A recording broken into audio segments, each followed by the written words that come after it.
Bem-vindo ao Podcarro Drops. Tudo o que você precisa saber sobre carro em 30 minutos. Hoje, com Rodrigo Tavares. Olá e sejam todos muito bem-vindos e bem-vindas ao Podcarro. Eu sou o Rodrigo. E no programa de hoje, como você já pôde ouvir pela vinheta, se trata do primeiro Drops de 2021.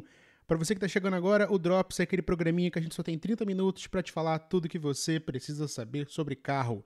Seja pensata, seja uma coisa mais técnica, a gente está aqui para te falar rapidinho no teu sábado, no teu domingo, no teu espacinho entre as tarefas do dia, tudo o que você precisa saber sobre o automóvel, tá certo? Então, antes de mais nada, não se esquece de seguir a gente nas redes sociais, Twitter, Instagram, Facebook, @podcarro, a gente sempre avisa quando sai os programas novos. No Twitter tem sempre as baboseiras do GPC, que é o Grupo Podcarro de Comunicação. Tem sempre um meme, tem sempre uma pergunta, a gente quer saber a sua opinião. Tá ouvindo no YouTube? Primeiro, valeu. Segundo, deixa um comentário, dá um curtir. Assine o Podcarro da maneira que você puder, tá certo? Clica no sininho para não perder quando saem os programas novos, sempre aos sábados às 11h30 da manhã. Nossos vídeos, quando eles começarem, serão às quartas às 6 horas. Então, fiquem ligados porque esse ano promete e o Podcarro veio para ficar. Tá certo? Bom, mais atualizações ao longo da semana, mas vamos direto ao tema do programa de hoje. Vocês já devem ter lido na capinha ali que está dizendo qual é o programa de hoje, que a gente vai falar sobre dirigir à noite. Parece um tema muito simples, mas na verdade nem é tão simples assim. Para algumas pessoas, inclusive para mim, é bastante complicado. Dirigir à noite não é simplesmente você usar todo o nível e confiança e técnica que você aplica no dirigir durante o dia, até porque é uma situação adversa, é diferente, você tem menos luminosidade, você, de repente, você está saindo do trabalho ou está voltando da faculdade, como acontece comigo, você já está mais cansado e você tem que estar mais alerta, porque não é só você que está na pista, tem muita gente que está dirigindo, voltando para casa, indo para o trabalho, voltando do trabalho, voltando da faculdade. Então, essas pessoas estão cansadas também. E tem um fator bastante gritante, eu não sei se você notou, mas está de noite. Tá tudo escuro, só tem você, mal a luz ali da estrada, o painel do teu carro jogando aquela luz na sua cara, os seus faróis e acabou. Tá certo? Então você tem que ter plena noção de que você não está sozinho, você está dividindo o espaço com pedestres, com ciclistas, com motociclistas, com todo mundo, que então pode causar aí uma certa tensão para você que está no volante, principalmente para você que está começando a dirigir agora. Então a gente vai falar hoje um pouco sobre isso, queria abordar uns temas aqui, passar umas dicas também, afinal de contas, Podcarro também é cultura, é entretenimento e também é educação à sua maneira. Então, minha gente, vamos começar do começo. É óbvio que quando a gente fala sobre dirigir à noite, a primeira coisa que nos vem à cabeça, e isso eu digo muito pela minha questão, é que dirigir à noite é quase uma arte. Você tem toda aquela paz que a noite traz, né? Afinal de contas, todo mundo se vê, por exemplo, preso naqueles vídeos de música dos anos 80, que é dirigindo à noite, as luzes batendo no capô e refletindo no para-brisa, e tá só você ou alguém que você gosta, ou seus amigos, e o som tá tocando e você tá ali curtindo. A noite é um dos poucos momentos que você consegue ter uma relação muito sincera entre você e o automóvel. Se você quiser uma prova disso, tem o primeiro vídeo, nosso vídeo com imagens do Podcarro, eu vou deixar o link aqui na descrição, ou se você está no YouTube, digita aí Podcarro Quem Somos, é o primeiro do canal, tá ali na front page, não tem como perder, e eu falo justamente sobre isso, sobre o que o rolê à noite pode passar para você, e é simplesmente mágico. Tem todas aquelas sensações de você tá com uma espécie de sintonia fina ao redor do carro, o seu dirigir, o seu prestar atenção, tá tudo mais aguçado. E eu quero que você guarde com bastante carinho essa expressão. O seu dirigir está aguçado. Claro que quando você ouve a expressão aguçado, a primeira coisa que você deve pensar é que é um negócio bastante focado e tal. Mas não é exatamente esse o sentido. E é até um sentido perigoso de se aplicar. Por quê? Dirigir à noite, como eu já mencionei, requer bastante atenção. Você, quando está de dia, você tem a plena visão de vários metros à frente, você consegue ver um semáforo fechando, você já consegue prever as frenagens, você já consegue evitar, por exemplo, de um motoqueiro sem querer levar o teu retrovisor, de você ser fechado, ou coisas assim. Você tem a luz do dia a seu favor. Tudo está dentro do seu campo visual e se não estiver, os seus espelhos estão ali para isso. tá certo? Porém, a coisa muda de figura quando você começa a dirigir à noite. À noite você não tem mais o grande auxílio daquela grande estrela pegando fogo no céu, também conhecida como Sol. Então, você está um pouco mais vulnerável em relação a todos os problemas que já existem ao volante no dia, só que à noite. Eu estou falando de, por exemplo, gente apagada e quando eu estou voltando à faculdade, por exemplo, eu costumo pegar BR, né? Pegava, né? A faculdade já fechou já tem um tempo. Então, é bastante complicado você ver a galera, por exemplo, sem sinalização. Carro que dirige apagado, motociclista que dirige apagado, às vezes está sem placa ou a placa não é refletiva. Então, você está num ambiente teoricamente inóspito, tá só você, o seu carro, os seus farolzinhos. E se você tem um carro antigo, você já está com um problema maior, porque o seu carro não tem aquele potencial de iluminação poderoso como um carro moderno tem. Então, você está um pouco mais vulnerável. E você tem que prever com exatidão e com antecedência, óbvio, prever é isso, que quais são as ações que aquele veículo, aquele motociclista ou até mesmo um pedestre que surge do nada podem fazer. Então, é aí que entra o sentido de aguçado, você fica tenso. Você está tão focado em não fazer algum incidente ou não causar nenhum acidente ao volante que você fica tenso. Eu digo isso por experiência própria. Nos meus primeiros anos dirigindo à noite, eu ficava muito tenso. Eu, particularmente, eu não gosto de dirigir à noite por obrigação, né? De ter que voltar para casa. Se eu não tiver com o mínimo de relaxamento, eu fico extremamente tenso. Porque você está dirigindo num ambiente perigoso. Querendo ou não, uma BR é um ambiente perigoso, porque é um tráfego de caminhões, de motos apagadas, de carros, e isso num trecho urbano. Pra galera que pega BR mesmo, né, que tem mais faixas, que tem um tráfego de caminhões maior, se a estrada não for bem iluminada, vocês entendem bem do que eu tô falando. É mais perigoso. Vocês podem se sentir um pouco acuados, porque você tá ali 200% ligado a tudo que tá acontecendo, e você, meu Deus, que barulho foi esse? Por que aquele caminhão tá vindo apagado? Meu Deus do céu, um SUV me cortou, eu nem vi. Né? Até porque alguns SUVs fazem questão de deixar você, né, bastante... como é que eu posso dizer? Fazem questão de deixar você sabendo que você foi cortado, né? Mas enfim, isso aí é papo para outro programa. Mas é normal sentir-se tenso, porque você está lidando com uma situação adversa, e esse é o X da questão. É óbvio que dirigir à noite não depende apenas dos seus olhos, né? É claro que depende bastante dos olhos, porque óbvio você precisa enxergar para dirigir, senão você não teria nem entrado na autoescola, mas é óbvio você ter a plena noção de que o carro também precisa cooperar com o seu desejo de dirigir, com a sua intenção de trafegar de noite. Então, uma das coisas que você tem que ter em mente é o seguinte: se você está dirigindo à noite pela primeira vez, e isso é uma dica de ouro, portanto preste atenção. Se você está dirigindo à noite pela primeira vez, você tem que ter plena ciência de que não é um momento para você ficar relaxado. Como assim? Você precisa acostumar o seu corpo de que aquilo ali é uma situação adversa e que você não vai explodir se você acionar a seta fora de hora ou coisa do gênero. Você tem que se lembrar de andar com os faróis baixos ou com farol alto se você estiver num lugar que é bastante escuro e não está vindo ninguém. Vou falar mais disso mais pra frente. O seu para-brisas precisa estar limpo. E isso é muito importante. Afinal de contas, você não pode contar 100% com os faróis e com a sua capacidade de enxergar. Você precisa enxergar pelo para-brisa. Então, um para-brisas limpo é a primeira coisa a se fazer ainda em casa ou saindo do trabalho. Dá um jeito de limpar, vê se o seu carro ainda tem aquela água com sabão para jogar no vidro, entendeu?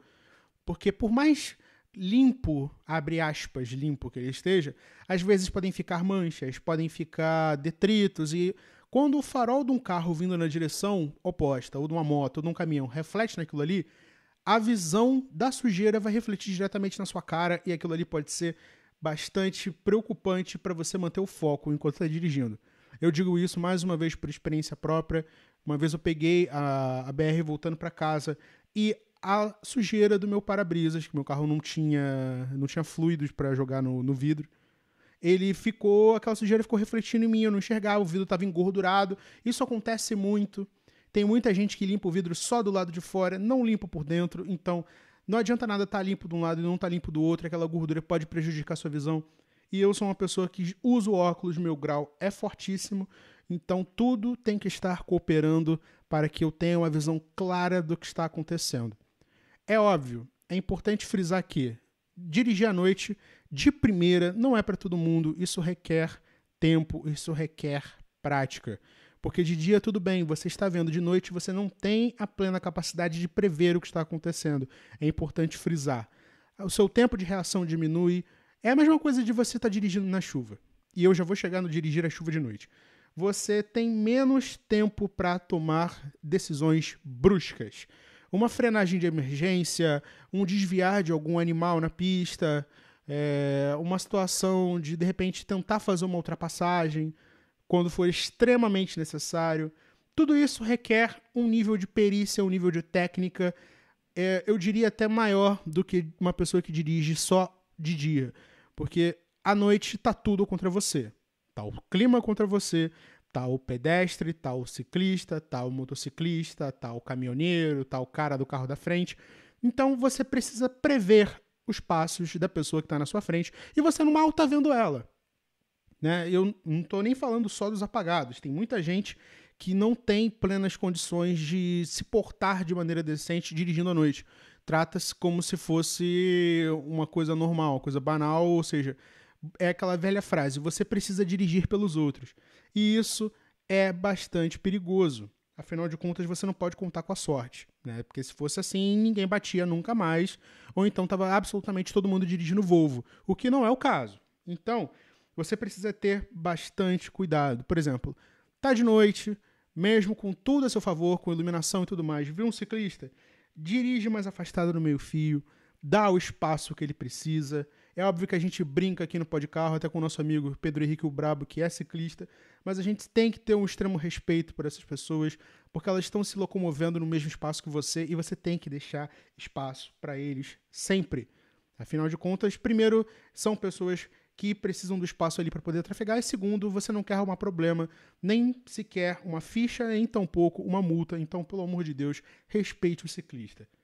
Semáforo, sinal, sinaleira, não importa de que região do Brasil você está ouvindo a gente. É preciso respeitar semáforo. Não é porque está de noite e não tem ninguém que você vai simplesmente atochar e sair varado. Você tem que estar prestando atenção. Né? Eu vejo muito isso. É óbvio que existem casos e casos. Aqui, por exemplo, no Rio de Janeiro, né? Aqui onde fica a sede do GPC, tem-se o mito de que de madrugada a galera anda voada, porque realmente é perigoso. Mas mesmo assim você precisa estar ligado. Muitos acidentes fatais acontecem de noite porque nego acha que por não ter ninguém na rua é para andar brotado o tempo todo. Até para isso tem que ter cabeça. Você não pode simplesmente andar varado por aí achando que nada vai te acontecer, porque em algum momento vai. Por imperícia, seja sua ou do próximo. Então você tem sim que dirigir com cautela de noite, respeitando o semáforo quando possível. Tá? É óbvio que em regiões de risco a galera vaza semáforo mesmo, mas até aí você tem que ter noção de que você tem que respeitar o ambiente onde você está. E o mais importante nessa questão toda, eu até frisei aqui, você tem que ter cuidado com carros que trafegam no sentido oposto. E isso eu vou abrir um adendo aqui. No meu caso, né, que pega uma via de 2 faixas só, né, de ida e volta, voltando da faculdade de noite num lugar pouco iluminado, é batata você tá trafegando ali, voltando para casa tranquilo, se mantendo na sua faixa, tentando ficar tranquilo, e vem aqueles caras cortando na contramão. Já vi muita gente cortando apagada, e o susto, e enfim, é aterrorizante na primeira vista, mas com o tempo você se acostuma, é assim como qualquer coisa relacionada ao automóvel. Mas é preciso cautela, não é porque você tá andando sozinho na sua faixa, você tem que estar prestando atenção no cara que está vindo no sentido oposto, porque ou ele pode estar apagado, ou então ele está fazendo uma ultrapassagem, ou então tem alguém apagado fazendo uma ultrapassagem, o que é terrivelmente assustador. Às vezes é um caminhão, às vezes é uma van, às vezes é uma moto. E até para isso você precisa ter a capacidade de prever o que vai acontecer. É óbvio que você não precisa ser mãe de Ná ou as visões da Raven para acertar 100% das vezes. Mas é preciso ter a malícia de que alguma coisa ali pode estar errada e você tem que estar preparado, preparada o tempo inteiro. tá? É muito importante ter isso em mente. Você tem que sempre respeitar o fato de que os carros que estão vindo na sua direção, se você, por exemplo, e essa é uma clássica, estiver com farol alto, sem necessidade, o farol alto vai cegar a pessoa que está no sentido oposto. É óbvio que quando você pergunta a alguém, é mais fácil você ouvir as histórias das pessoas que foram cegadas pelo farol alto, né? E isso acontece demais, mas demais mesmo, que a galera, por estar um pouco escuro, liga logo o farol no talo, porque aí eu vou ver tudo. E aqui um fato bastante interessante. O farol do seu carro, tá, ou da sua moto, ele é direcionado para a direita. Ou seja, se você está trafegando numa via, sei lá, na faixa, óbvio, na faixa da direita, porque no Brasil dirige-se à direita. O seu farol está apontado para a estrada e para a calçada, ou para o meio-fio, ou para o mato, seja lá o que for. Ele nunca está apontado para a esquerda. Por quê? Porque você não pode... você está precisando ver o que está na sua frente e o que está ao seu lado, né, no lado do passageiro. Se você joga o facho da esquerda para a esquerda, você está apontando o farol para o lado oposto da pista e vai cegar a pessoa que está vindo no sentido oposto. É óbvio que muita gente ignora isso e deixa o farol alto aceso o tempo todo. O que é o alto? Ele concentra os raios da frente, da direita, da frente à direita, da frente para a esquerda e direita. Ou seja, ele amplia o facho de luz e pode cegar a pessoa que está vindo no sentido oposto. E se essa pessoa não estiver te vendo, amigo, ou tomar um susto por causa do teu farol, a chance de um acidente acontecer é muito maior. Então você tem que ter esse discernimento de que farol alto é para situações exclusivas. Como assim exclusivas? Sei lá, Rodrigo, eu tô andando num ambiente que tá muito mal iluminado, a única iluminação aqui é do meu carro e não vem ninguém no sentido oposto. Farol alto. Principalmente esse estradão aí Brasil afora, entendeu? Vai curtar para outro estado, vai subir para o norte, para o sul, não importa. Tá vazio, não tem iluminação, farol alto. Você consegue enxergar mais metros, você tem uma capacidade de prever o que vai acontecer. Essa é a palavra que vai dominar esse episódio todo, né? Capacidade de prever os incidentes. É para isso que serve o farol alto. E agora uma coisa muito interessante, que eu não lembro de terem me falado disso na autoescola, eu acho que falam, mas eu tenho certeza que eu não ouvi. Eu aprendi isso na prática, assistindo meu pai dirigir, depois eu também. É que quando você está trafegando com o farol alto e você vê alguém chegando perto de você, seja numa reta, seja numa curva, você joga o baixo de volta. E eu vou bater nessa tecla até o final dos meus dias. Tá passando com alguém no sentido oposto? Desliga o farol alto, pelo amor de Deus. É muito importante que você jogue o farol baixo nessas situações para não cegar quem está vindo, para você não despertar a ira do cara que está vindo na direção oposta. Se ele não estiver enxergando direito, ele pode se assustar com aquilo ali, pode gerar um acidente. E aí, amigo, é tragédia para tudo que é lado. Por exemplo, uma situação que eu vi muito isso foi fazendo uma viagem de ônibus uma vez, não me recordo para que estado, de madrugada, e todas as vezes que o motorista via outro ônibus vindo na direção oposta, na grande maioria em curvas, ele diminuía o facho, colocava o farol baixo. E isso facilitava com que dava uma segurança maior para o motorista que está no sentido dele, ou seja, que ele baixou o farol para ele poder não assustar o cara que está vindo na direção, por outro cara não se assustar, não causar um acidente. Entendeu? Não é mais do que um ato de gentileza, é um ato de precaução. E tudo relacionado a dirigir à noite tem que girar ao entorno disso aqui. É um ato de precaução. Você está dirigindo em situações adversas, então é muito importante você estar ligado em obstáculos em geral. Outros motoristas, animais. Por exemplo, mais uma vez um caos da faculdade. É uma região onde tem muitos animais silvestres cruzando pista. Então você tem que tomar cuidado. Mesmo que você esteja com o farol alto, e o farol alto pode assustá-los, você tem que procurar trafegar devagar. Viu a placa que tem chance de animais fazerem travessia? Ande mais devagar, porque ali há grandes chances de um desses animais silvestres ele se assustar com o barulho do motor, ou até mesmo com o farol alto, pular na pista, e aí pode ser tarde demais para você conseguir frear, prevenir um acidente, ou então acabar jogando o carro para fora da pista porque você tentou desviar. Então, é preciso cautela o tempo todo. Pedestres eu não preciso falar nada, ficou bastante evidente. E uma coisa que eu esqueci de mencionar, que me veio à mente agora, justamente voltando à questão do farol alto. A incapacidade da galera de colocar o farol baixo, né? A galera que anda com farol de neblina sem necessidade, que eu já vou chegar lá. E também o fato de que você baixar o farol numa curva fechada, por exemplo, em situações de baixíssima luminosidade, no caso de noite, favorece que você faça a curva de maneira mais direta. Como é que eu posso dizer? Faça melhor a curva. Porque, por exemplo, como eu falei uns minutos atrás, o farol baixo ele é o facho para frente e à direita.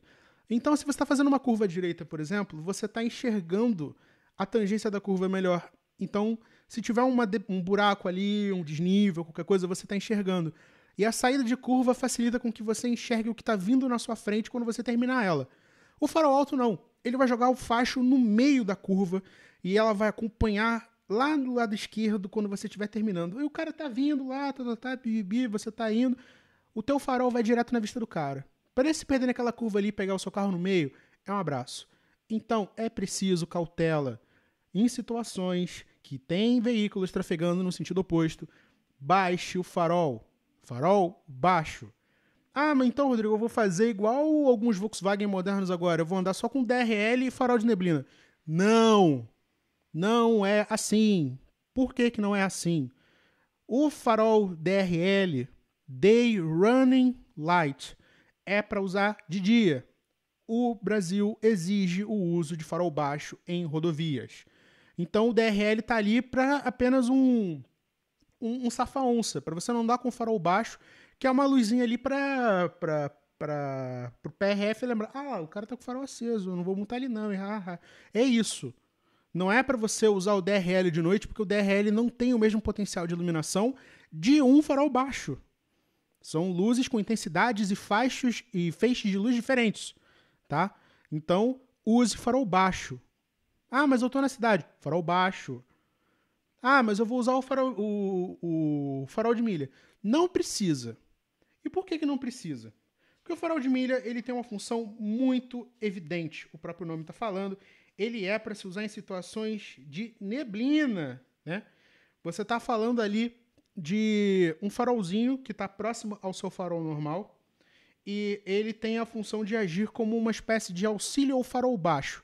É inútil você usar farol alto em neblina, porque o feixe de luz prolongado do farol alto não vai ter acesso não vai conseguir transpor a névoa. O farol baixo não, ele está, como o próprio nome diz, mais baixo. Os feixes têm menos capacidade de se expandir, de serem altos, né, como o próprio nome diz, apesar da redundância. O farol baixo está mais focado para baixo. O de milha também.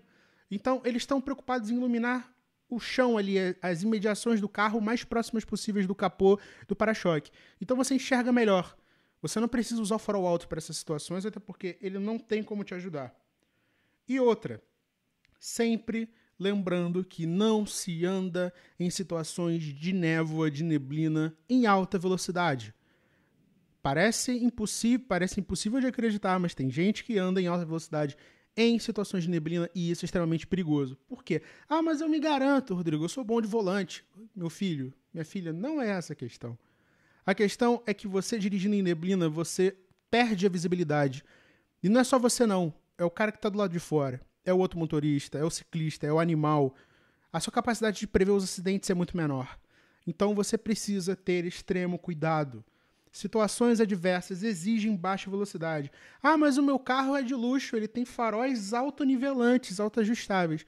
Mesmo assim, até porque farol autoajustável está diretamente ligado a sensores na suspensão que comandam um facho de luz. Eu acho que o primeiro a ter isso, eu não sei se era direcional, foi o Citroën DS nos anos 50. Mas mesmo assim, é preciso cautela o tempo todo. Você não é senhor e senhora da razão e é preciso ter bastante capacidade de prever o que vai acontecer. Eu sei que parece uma bateção de tecla desnecessária, mas eu já vi muitos amigos meus sofrerem acidentes à noite por imprudência, amigos, conhecidos. Então é importante frisar que de noite não é só um momento para você dar um rolê, para você ficar desligado. É importante você ter plena noção de que aquilo ali pode ser perigoso também. E é claro, isso não é dito num sentido de querer assustar você de que dirigir à noite pode ser prazeroso. É prazeroso sim, só que óbvio, você precisa ter extrema noção de onde você está, você tem que ter a capacidade de gerir o seu espaço. E isso é uma coisa que eu não posso deixar de falar nunca. Dirigir é uma responsabilidade e dirigir à noite é o dobro dessa responsabilidade. A prática leva à perfeição, o tempo melhora tudo. Então, se você tiver, novamente, a capacidade de gerir aquele espacinho onde está você, o seu carro, a sua moto e a galera que está ao seu redor, você vai começar a entender a diversão, o prazer, a liberdade que é você dirigir à noite. E eu acho que tem até espaço para a gente falar mais sobre isso no futuro, mas é óbvio, não vai caber no tempo do Drops, a gente já está se encaminhando para o final, e eu quero agradecer a você que ouviu a gente até aqui. Eu peço desculpas pela interrupção do programa semana passada, mas isso não voltará a ocorrer, a gente vai continuar com a nossa programação, e a gente se vê no próximo sábado com mais um Pod Carro. Não se esqueça de seguir a gente nas redes sociais. Quer deixar alguma sugestão? Aqui nos comentários você pode dizer o que você acha. Manda DM, manda mensagem. A gente tem que ouvir você. O Pod Carro é feito da gente que faz e de você que escuta. Então fiquem ligados porque vem novidade. Vem entrevista, vem vídeo. No futuro virá live. Enfim, obrigado pela sua audiência, pela sua paciência e até o próximo sábado com mais um Pod Carro. Tchau, tchau. Você acabou de ouvir Pod Carro Drops. Um quadro do Pod Carro, seu podcast automotivo de baixo orçamento. Disponível sempre no seu agregador de podcasts favorito.